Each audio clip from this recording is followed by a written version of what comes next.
Hi, lightbrite back. Just thought I'd come in with the chapter 27 now. I was talking a little bit on the last video in regards to how injured workers are treated amongst the general population. And there is discrimination there, more than I think most people realize. And particularly, my husband and I came across a very hard thing when WCB picks who they want to give the contract to in regards of taxi service, because they want to place a bid and they get these companies to place his bids, and Richmond Cab in Richmond got the contract to take injured workers back and forth from their appointments back and forth. Now, Back in Motion is actually a 20-minute walk one way. It is only, I think it's 4 blocks, but they're very long. And Richmond Taxi does not like to pick up workers from the hotel to Back in Motion, because they say we, as injured workers, are feeding and stealing from the system, and they should be at working, instead of doing this physio and all this other stuff. Except they say some pretty nasty stuff. One incident at the Back in Motion receptionist in the front, she witnessed one of these taxi drivers, and he was saying, there's no reason you don't need to take a cab. You guys could walk. I don't know what you're doing. You're just a bitch. And that's what he said. So I phoned Moira, of course, right from the thing. And I said, look at this guy. This guy who's the taxi driver, he is swearing at me. He's calling me a not nice name. Well, she didn't like that either. So the ball got rolling, and Greg Griffith actually got wind of it and spoke to me about it. And I told him, and he was very good about that. He agreed with me totally, and said that nobody needed to be treated that way. So he did phone into them, and he did complain. And I did send a lot of those vouchers back, because we were there. We did 10 weeks, remember. So every time there was get up, go to Back in Motion, and come back, that would be 2 taxi vouchers a day for 10 weeks. And I didn't let Jamie use much of them. Only when it was direly needed. Like, I was sick one day out of it, so I put him in the cab, and he didn't like that at all. They don't need that.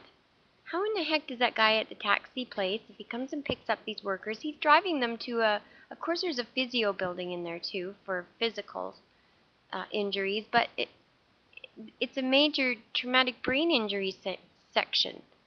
So what the heck is that all about? Doesn't he realize that at some point he could say the wrong word and somebody might shoot themselves over it by demeaning somebody like that? You never know what is going on in somebody else's life.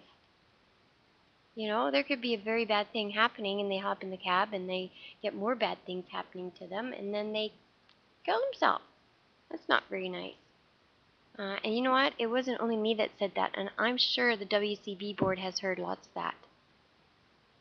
But who else are you going to get? I don't think there's anybody else in Richmond that has a taxi cab, because if you go there, all you see is major Richmond Taxi. That was really upsetting to me, you guys. Because the guy was not nice. And if it was just me in there and my husband was not there, this man, who was an East Indian, did not like women. Or I don't know, maybe it was his culture. I don't know. I've never seen that before, but they're not very nice at all. So I don't know how much 5 minutes out of anybody's day would cost them that much money, right? It's only 5 minutes. Anyways, I want to get on one subject here of when they do the long-term wage rate when you've been on WCV longer than 10 weeks. Then they cut you back a bit. But you have to send them in your T4s or whatever, and I send them in there. But for some reason, they recorded my husband's wage as this, 52,000. Can you see that? When actually Revenue Canada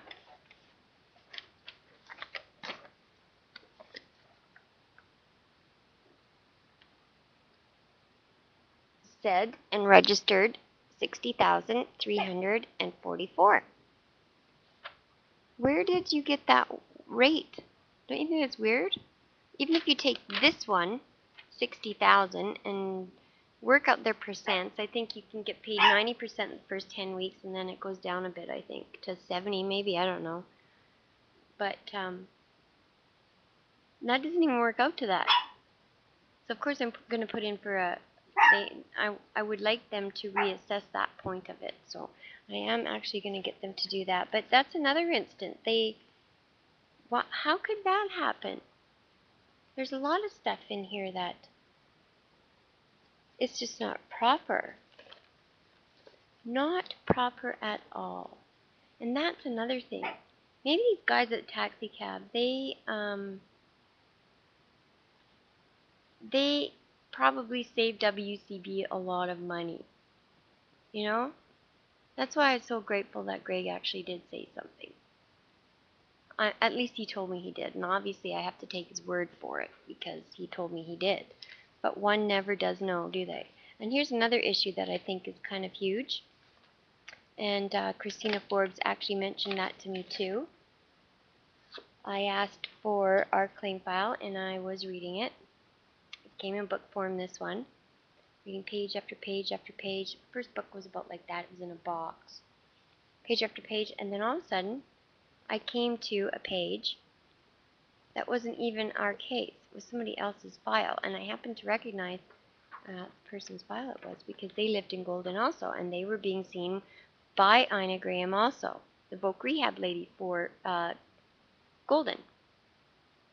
What is it that you think should happen with that? Because Christina Forbes also said she had numerous amounts of black pages, numerous amounts of duplicates, same as me, and other people's files. So if you've got two women here now saying the same exact thing, then maybe your case is the one I'm reading about.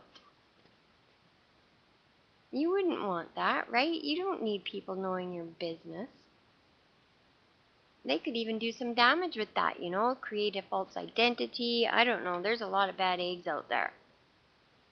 So I really do think that they should maybe take care of protecting the paperwork from going out. And I also think that if they would slow down a bit on the process of getting the person back to work so that they could actually assess and make sure that it is safe for that worker to go back to work so they don't get re-injured, right? They would save a lot more money in the long run. But I think that's what a lot of us injured workers out there are screaming to them. If they would just do the first initial assessment properly, I don't know why it's not working out. I really don't know why it's not working out. But I'm going to say bye on this chapter. I'm going to call it chapter 27. And remember, it was about other people's files getting mixed in with yours and how they calculate your wage. You must watch for that. So it's lightbrite out, and I'm glad you popped in. I'll see you at chapter 28. Good night.